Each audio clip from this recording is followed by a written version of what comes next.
Hello everyone, welcome to Skyrise Academy. I hope your preparation is going really well.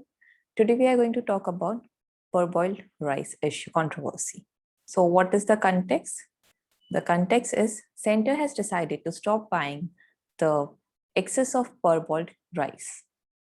So it has led to the protest in the state of Telangana as it is one of its major producer.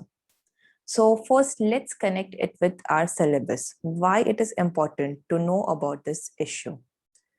We all already know that the syllabus must be like on your mind all the time while studying, because we need to study smart rather than studying hard. So smart work includes connecting the context with the syllabus so that you know where can it be asked and how can it be asked. So this topic relates to the prelims, Indian polity and governance, GS paper 2, functions and responsibilities of union and states, issues and challenges pertaining to federal structure, and GS paper 3, issues of buffer stock and food security, food processing and related industries in India. So what is the meaning of parboiled rice? It is partially cooked at the paddy stage.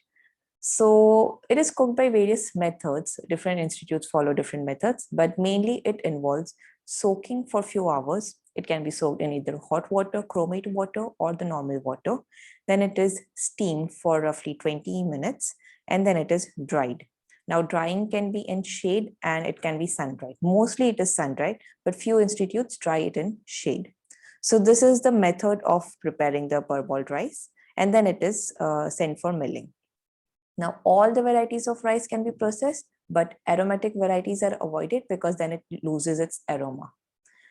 So aromatic varieties are not parboiled.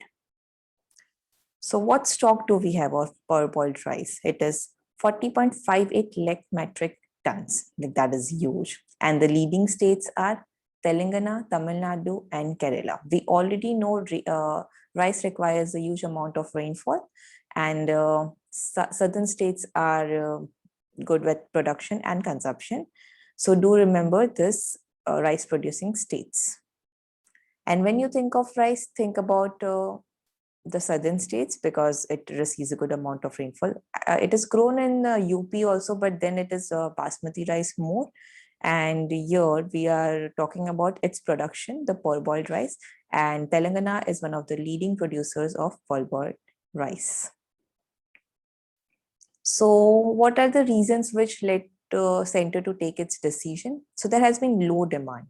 Why there is low demand? Because there has been increased production in parboiled rice in the states which consumes it, such as Jharkhand, Kerala, and Tamil Nadu. So earlier, the production from Telangana was given to the such states where it was deficient, but now it is not the case. The states itself have become self-sufficient and they are producing really well, and so the demand is low. And the center has sufficient stock in its warehouses to meet the 2 years demand, and that's why it took this decision. Now, what are the benefits of parboiled rice? Why it is done? It makes rice grain very tough, which reduces its breakage in the milling process. Also, it enhances its nutritional value. It is very easy to digest, and it has higher resistance to insects and fungi. Now, what are the cons? The disadvantages? It is darker. It stinks sometimes because it has been soaked and requires a higher investment. Now, let's look at the cropping season. So rice is both Rabi and Kharif crop, but we also need to know about the Kharif and the Rabi cropping seasons. It is very important, has been asked in prelims many a times.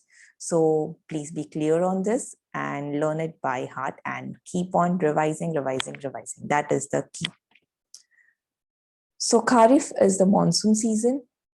So it is sown, the seeds are sown in when the first monsoon hits, and it is harvested in September, October. And the Rabi crops are the winter crops, and the seed is sown in the onset of winter and harvested in March, April. So some of the Kharif crops are rice. Rice is both basically. Then proper Kharif crops are maize, sorghum, bajra, soybean, cotton. And the Rabi crops are wheat, barley, oats, pulses, mustard, and linseed. So what is the storage capacity of India? So India has a storage capacity of 414.7 lakh metric tons with the Food Corporation of India. And then the government also hires the state agencies, which includes the Central Warehousing Corporation and other state warehousing corporations. And they have the combined capacity of 403.26 lakh metric tons. So we have a huge storage capacity, and we haven't had the need to store more rice because every year the crop is grown well and the demands are satisfied. There is a balance between demand and supply. And that is why the center has decided to stop purchasing the excess parboiled rice. Now, this threatens the relation, the delicate fabric between the center and the state. It also puts a question on the buffer stock and food security, because now Telangana will have the excess of rice. Now, what should it do with that? Shouldn't it be having a prior notice that grow less, or sow lesser or process less? So that is the key issue here, and it has been in news of quite some time. So here the important points to remember is what is the parboiled rice, the process, and the difference between Rabi and Kharif crop, and the benefits and disadvantages of parboiled rice. I hope you liked today's session. Do write your views in the comment section. Don't forget to like this video and subscribe to the channel.